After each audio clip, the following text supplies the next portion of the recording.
everyone and welcome to this video. Now today I'm going to be doing a album ranking video. So a couple of weeks back I did a video which was looking at all the albums I owned from 1979, basically just ranked like in a list, and I really enjoyed making that video, so I've decided to continue that sort of thing, but just kind of sort of picking out sort of like certain years. So so today I'm looking at 1983. Some great albums came out, and I'll just be going through all the ones I own like in order. So I've been very much in the past couple of weeks really just immersing myself in music from like 1983. So in total I own 31 albums what came out this year, and as usual, like with like this list, I'm interested to know what some of your favourite albums are, and like particularly ones which you think, God, like why don't you own that kind of thing, or sort of like you have to get that album, like it's like a certified classic, like, or like whatever, like those kind of things. But I again, just my personal list here, so there may be certain albums which are like which I really rate and are generally maybe like not thought of so highly, but there may be some other albums which are kind of considered classics and I've kind of maybe got slightly further down the list. But anyway, let's get into it. Number 31, my least favourite album from this year would be Dazzle Ships by OMD, or rather the least favourite of the ones I own. Of course, I'm not saying this is the worst album that came out that year. So this is a record I got from my uncle's collection, probably quite early on, like when I started collecting. I knew off the name OMD. I think it's because Ben Simpson, I think he still makes videos, but he was a big like OMD fan, like in like the viral community. So I thought, oh, I'll give them a try.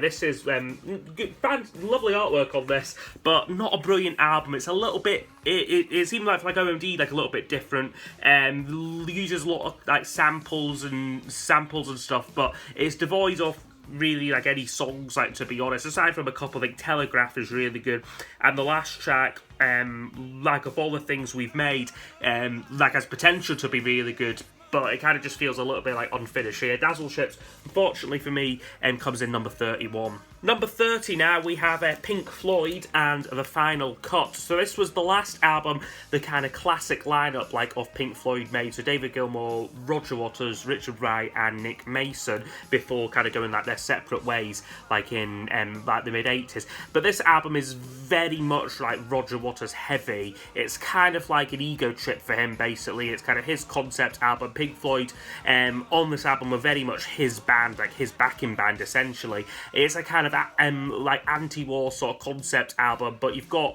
these kind of references to like Margaret Thatcher and Reagan, which sound like awfully dated like by like today's standards, and very few memorable songs as well. Like there's really like not many tracks on here like worth coming back to. So for me, The Final Cut will come in at number 30. Next one now, number 29, we've got an album by Nick Lowe. It's The Abdominal Showman. Now, this is a pretty weak album, I have to say. Of course, Nick Lowe like is great for the most part, as well like his like previous album is really good, but this is just a bit of a mess. This album, a couple of good songs, things like I like Raging Eyes is a really good kind of like sort of like old school kind of like rock and roll song, and then Wish You Were Here like is a good song. I believe he duets on that with Paul Carrack, but really aside from those, there's not a lot else on here which is worth coming back to. And then a couple of terrible songs, like Tanqueray is terrible, and there's a few other ones like towards the end which are just pretty poor songs. So quite a patchy album, that one. Next now, number 28 is one I remember buying. I think I got this again in like America when I was over visiting my friend Vinyl Collector James, and I think it's one where he said, oh, you might like this. And it was cheap enough. It's by a band called The Fix. It's called Reach the Beach. But again, revisiting this album, I can't say I was massive on it. I mean, it started off alright. The first couple of tracks are really good. One Thing Leads to Another, Side of Fire, and I think Running, I think I all really liked. But then there's a couple of real stinkers like on the side too, like I have to say. So for me, this one would come in at number 28. Then we've got this one, which is by 10cc, Windows in the Jungle. This was their last album for at least probably about 10 years, like as 10cc. So by this point, they kind of run their course like a little bit. They were very much just down to Graham Gouldman, Eric Stewart.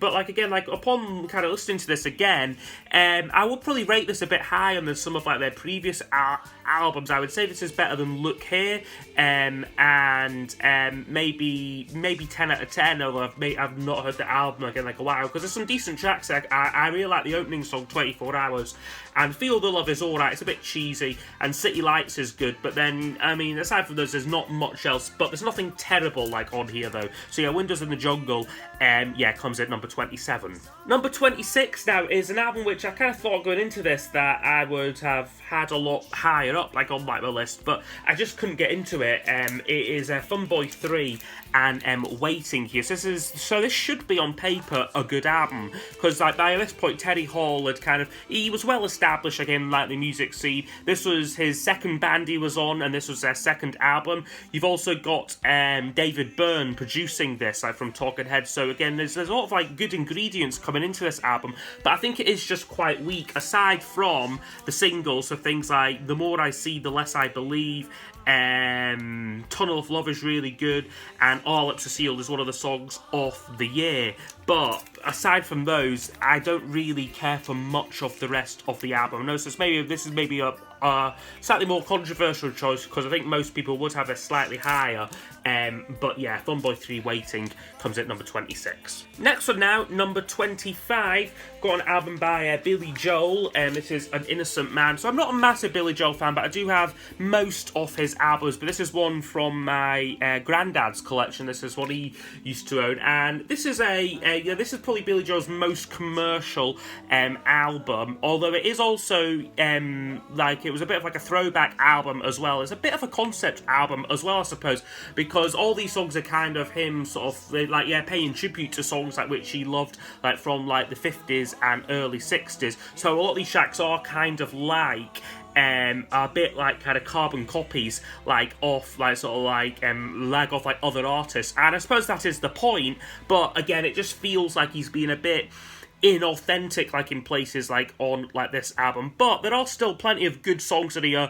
Quite a few songs I guess you would kind of throw into maybe like the guilty pleasure category. So yeah, you have got Uptown Girl on here, you've got Tell Her About It, which I always really like, The Longest Time, and there's like again this album's like chock full of singles, but like a good record here, but not one I would really play like too regularly. Now number 24, we've got the Kinks release from 1983. This is State of Confusion. So this is an all-round decent album, I would say. I think it's a little bit softer than like compared to like the last couple of albums, things like Low Budget and Give the People What They Want, because those are quite arena rock albums, and there is still a bit of that on here, but there's a kind of I would say this is a lot stronger like melodically, and it's also kind of Ray Davies returning to his kind of niche, like as a kind of classic songwriter, like especially like on the single Come Dancing. It has this kind of nostalgic kind of like flavour to it, things which again it doesn't feel too dissimilar from like Village Green Preservation Society, like in some ways, like an all-round decent album. Again, a couple of duds, but overall decent though here from the Kinks.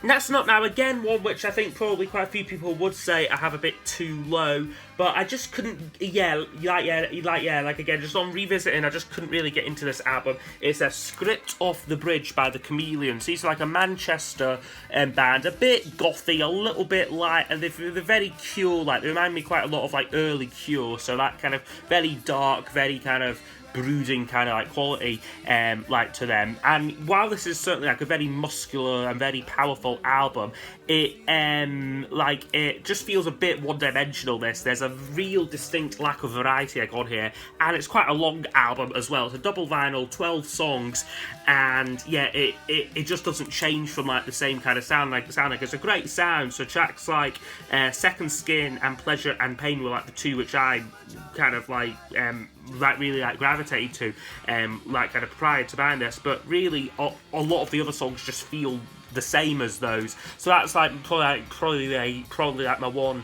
kind of criticism like with this album. Next up now, number 22, got an album by Depeche Mode. So this is, again, one from my uncle's like collection, which I kind of got like when I sort of first started collecting. I thought, oh, fancy that. Like, he was just collecting dust at like my grandparents' house.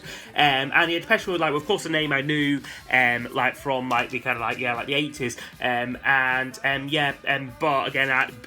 But again, I didn't really spend too much time with these albums. But like, upon listening to them again, this one I did really enjoy, particularly the first song, Love in Itself. That is brilliant, and yeah, like, I love that song now, although it's just a shame I hadn't really paid it much attention kind of like prior to sort of like researching this video. And yeah, I'm not the biggest Depeche Mode fan, but this is a great album. Like, there is there's maybe a bit of a industrial feel to some like of the songs, but again, some great like some other great songs, and then like great production throughout. Like, it's a great sounding record, this. Next up now, number 21, we have Paul McCartney's album from 1983, which is Pipes of Peace. So not one of his strongest albums by any stretch, but there are a couple of decent tracks which I think make this, I don't want to say like underrated, but it's certainly not a write-off. Like, you've got the title track, which I think is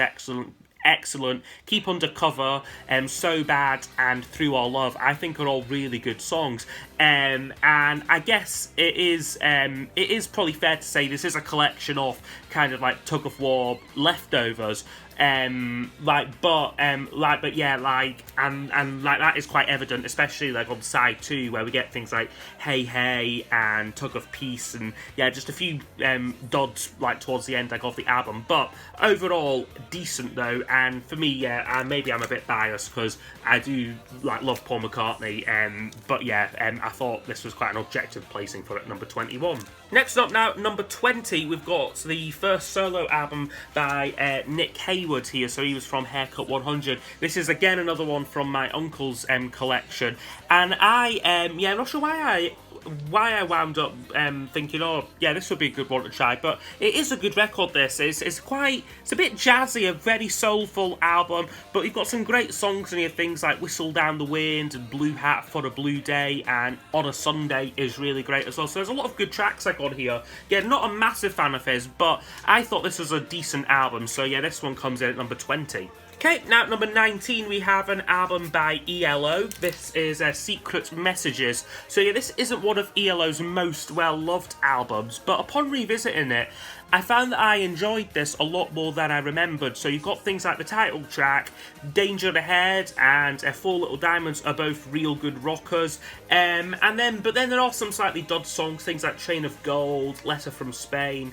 Take Me On and On is just a kind of bland ballad. So it is a mixed bag, this album. But when it's good, I think this is really good and really enjoyable. So yeah, for me, ELO Secret Messages comes in at number 19. Next one now, number 18, we've got the album by Echo and the Bunnymen from this year. So this is Porcupine.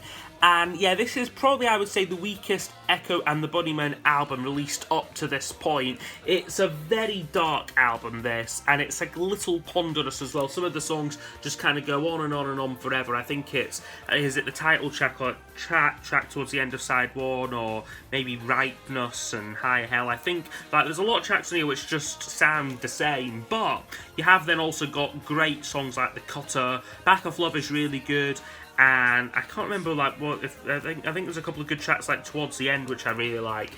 So yeah, again, a mixed bag, unfortunately.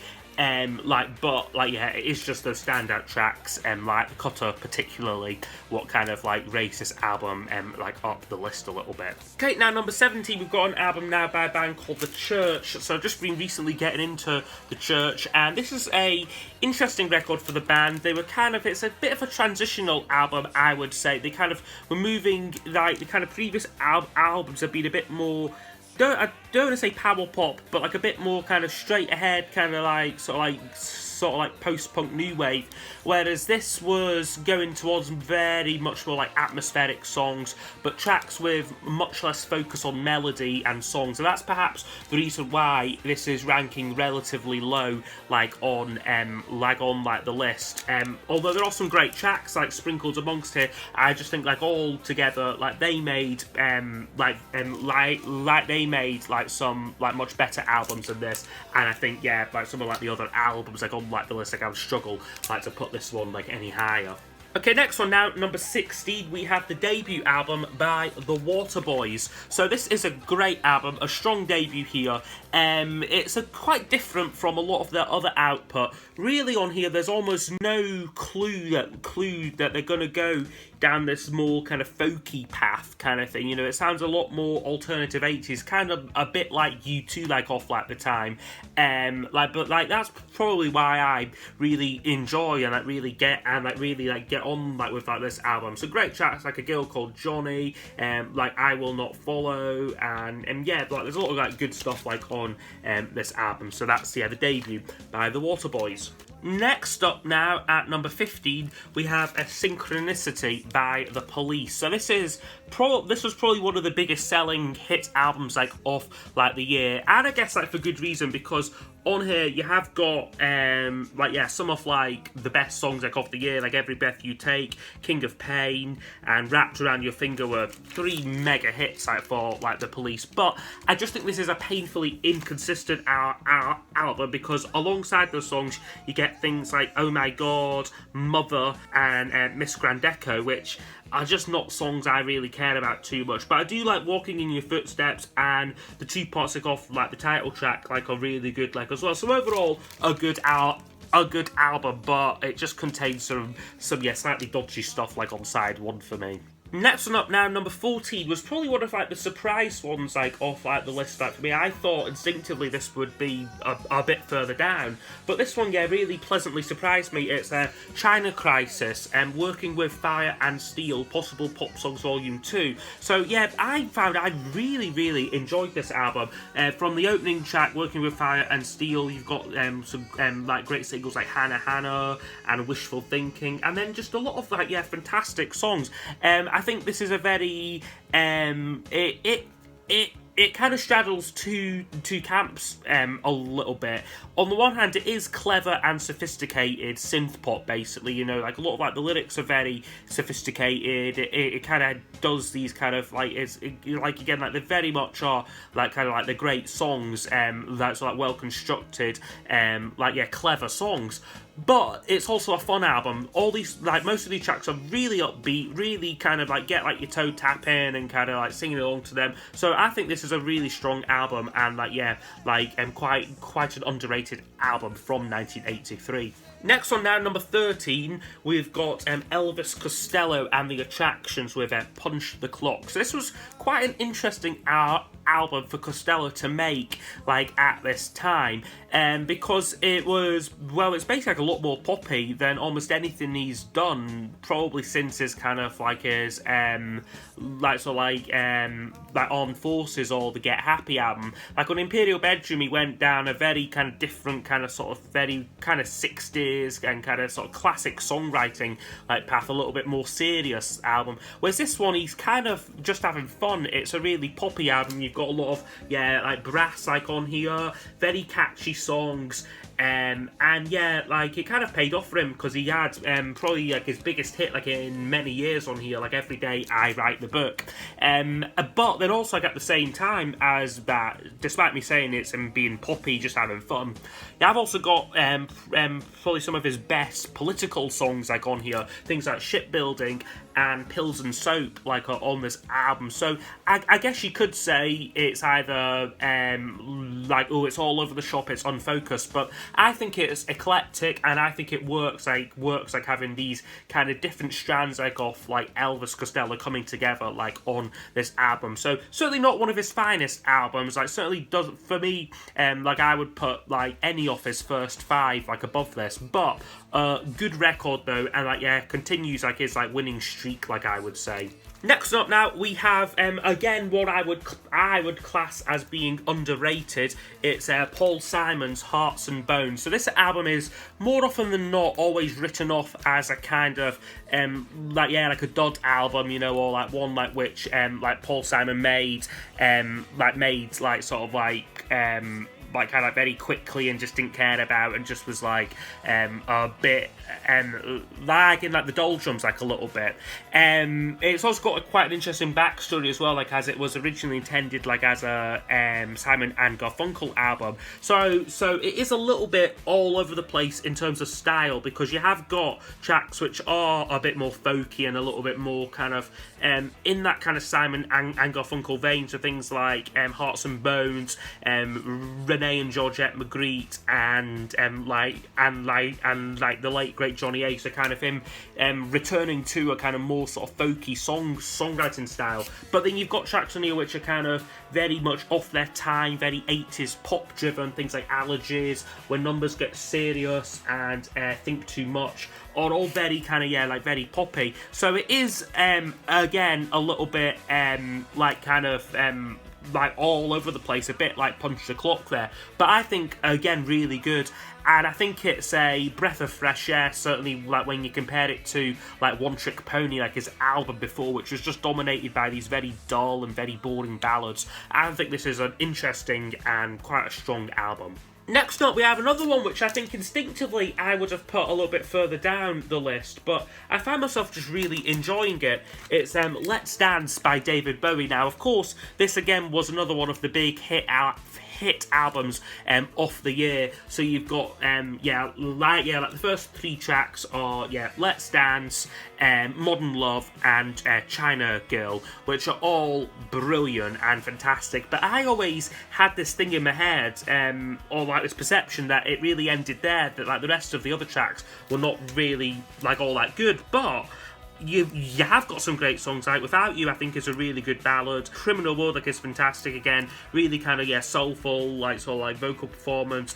And Cat People is a good kind of like punchy rocker. It's just like the only dodgy tracks on here for me are Ricochet, which I don't really like, and again I think goes on a bit too long. And Shake It is okay if you're in the mood for it. It can be a lot of fun. I guess like if you're not, it could be quite annoying. But no, like a really good album here from like David Bowie, again continuing like his kind of like winning streak, which goes right back to like the start like of like the previous decade. Okay, now we've got another debut album now from 1983. It is by R.E.M. and it is Murmur here. So this is a great record, a very influential sound on it, very ahead of its time. It's a timeless album, this, like certainly, like it, very much kind of sets a kind of template for kind of late 80s, early 90s kind of college and alternative rock. But on here you've got some of my favourite R.E.M. songs like Radio Free Europe, Perfect Circle, and Talk About the Passion. All fantastic tracks, and I think this is a really solid, really great album. Okay, now I've got one a little bit more on the obscure side, but it's by a band called The 3 O'Clock. This is 16 Tambourines. Now, 3 O'Clock were part of like the Paisley underground sort of scene, and this is probably at the more kind of fun and whimsical end, like off that kind of spectrum, like off like kind of music, like and off like that kind of scene. So it's a kind of psychedelic pop album, this basically, like it's like sort of like a revival, like off like kind of like 1967, 1968, full of incredibly catchy songs on here. I guess the singer's voice maybe grates at some points if you're not in the mood, but I think there's enough of like the songwriting, the actual songs are really fun, really melodic, really upbeat, and his voice kind of suits the songs I think as well. And again, it's just like all the songs are very short, very snappy, but really good though. Like if I'm in the mood for something just fun and like upbeat, this is a great album for me to go to. So yeah, that's The 3 O'Clock and 16 Tambourines. Okay, now we've got number 8. Now this is one which I think I originally had in my top 5, but upon kind of revisiting it for kind of to make like this list, it kind of started to fall down the ranking a little bit. So we've got its New Order and Power, Corruption and Lies. Now, yeah, like I said, initially I had this higher because it does have some New Order classics on here, Age of Consent and Your Silent Face, like in particular, I think are two of like their best songs. But just upon like revisiting it, it fell a little bit flat for me. Some of like the other tracks, things like Ultraviolence and God, I forget what some of like the other songs are called even, which is terrible. But like yeah, like We All Stand, I think, and The Village. Like yes, there's some decent tracks. Like I mean, but it just fell flat a little bit for me, but it still is a great album. I just thought compared to some of these other albums which I'm going to show, I felt that I'd had to absolutely love the album, and on this occasion it didn't quite do it for me, Power, Corruption and Lies. So yeah, that one will come in at number 8. Okay, now we've got number 7 on my list. It is by XTC and it is Mama here. So, yeah, one of my favourite bands. And this is actually, I would say on balance, probably one of my favourite albums off theirs. It is arguably a step down from like their previous albums, Black Sea and English Settlement. But this is a different album. It goes for a more acoustic flavour, a bit more pastoral sort of like sound, like in places, but also does retain some of the more abrasive sounds like from like sort of like those previous albums, particularly things like Deliver Us From the Elements and Human Alchemy have this kind of like sort of like very dark kind of brooding flavour. But then you've got things like Love and a Farm Boy's Wages, Ladybird, Me and the Wind, which are very which are like a bit more like acoustic or a bit more kind of like upbeat, flowery kind of songs. And then you've also got like Beating of Hearts as a kind of Indian flavour, as does Human Alchemy, and then a good slice of synth pop with Wonderland. So again, an eclectic album here, but one I think holds together like really well. So yeah, Mama comes in at number 7. Okay, this next one just misses out like on the top 5. It is War by U2. So this is their 3rd album and probably my favourite U2 album, I would say. I think it is just consistently great throughout, and I think this was at the point where the first couple of albums, they were kind of trying to find themselves. I think by this point they had found themselves and were just in that kind of sweet spot, but then kind of the next couple of albums, by the time you get to things like the Joshua Tree, I think they became maybe a bit too big for their boots, and like just a bit too like mediocre. But this is a great album. Like my favourite tracks on here: New Year's Day, Seconds, Refugee is really great, great drumming, and you then got The Edge doing his thing on like the guitar, which was a very new sound, very revolutionary sound like for like the time. And then of course like the powerhouse like that is Bono, like in like his absolute peak like on this album. So a great record here, and yeah, we'll come in at number 6. So yeah, into the top 5, and number 5 on my list is going to Big Country and The Crossing. So this is another brilliant album. So many great songs here, things like In a Big Country, Inwards, Harvest Home, Fields of Fire, and the closing song Poroman is brilliant. Incidentally, this album is produced by Steve Lillywhite, the same producer as War there by U2. So he was obviously like one of like the best producers like off like the time, and like he does a great job of both albums, both very powerful albums musically, and this one like in particular, you've got this really unique sound, this kind of dual guitar sound, which almost sound a bit like bagpipes. They are of course Scottish, so that probably gives them a few more brownie points in my book. But yeah, The Crossing, a brilliant album, another brilliant debut album. Like has to be said here, from 1983. Next one now, number 4, we've got another album from my uncle's collection. It is Tears for Fears and The Hurting. So yeah, that was probably like when I first heard this album, was of course by knowing who Tears for Fears were or knowing like the name, but kind of thinking, oh yeah, well I think I've ought to listen to this album, and for some reason this just really like resonated with me. It's a great collection of songs, so not only like have you got 3 killer singles, Mad World, Pale Shelter and Change, but then some brilliant album tracks, things like The Hurting itself, Ideas as Opaques is brilliant. Suffer the Children, Watch Me Bleed, so many great songs like on like this album, and I think this for me like is easily the best Tears for Fears album. I think kind of going forward they would maybe get a little bit too overproduced. I think this album, it's still raw, it still seems a bit like, yeah, like there's like that kind of rawness, like do-it-yourself, like early synth pop feel to this album, which I love. So yeah, The Hurting comes in at number 4. Okay, next up, number 3, I've got Speaking in Tongues here by the Talking Heads. So this is my favourite Talking Heads album, and I think it is a transitional album for them, but I think all the better for it, because it combines the kind of grooves and the kind of like, yeah, like sort of like that kind of Afrobeat kind of flavour, like of things like Remain in Light, and there's very groovy songs, songs are very funk-driven songs, like with a more commercial sound, like on here, like these songs are a bit more radio friendly, like, but a little bit like more just like, yeah, well produced. The actual songs themselves are more catchy. So like within this album, you've got Burning Down the House, Making Flippy Floppy, Girlfriend is Better, all the favourites, Moon Rocks, and of course the closing song, This Must Be the Place, which is my favourite Talking Heads song. And it's also worth noting this is the album which the legendary Stop Making Sense concert and tour was kind of based on, like they were kind of touring like this album. So so yeah, probably while maybe some of these tracks you could say are maybe not quite as good as the Stop Making Sense live versions, you could say, I think that would be a valid thing to say. This is still a great record though, and like, yeah, easily for me like is the Talking Heads' best album.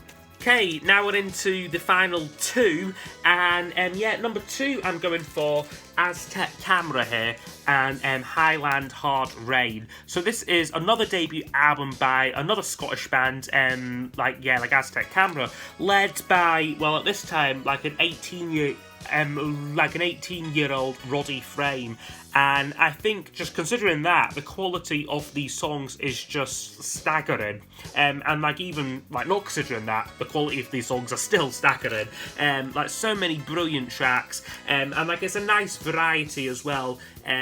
Between, yeah, kind of songs which are quite acoustic, sort of like driven and very like sort of like a bit more kind of folky kind of like songwriting kind of style, but then it's kind of packaged with a kind of 80s pop sheen, things like Oblivious, Walk Out to Winter of great, Pillar to Post like was another single and a really great song, but then some like, yeah, like really good kind of soulful songs, things like We Could Send Letters and Back on Board is like really great. So all round it's just a really strong, consistent album, and yeah, one which I absolutely love there. So that's Highland Hard Rain at number 2. Okay, but now at number 1, probably gone for a slightly obscure choice, but is a band and an album which I do like to rave about, like on like my channel.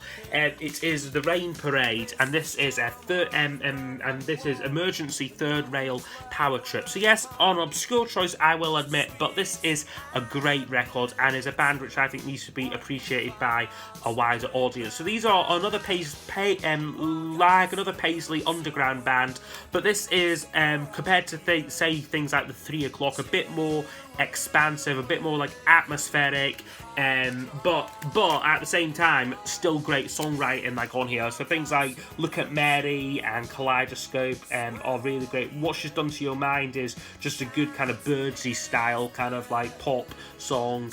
Talking in My Sleep has this kind of like hypnotic bass line going around it.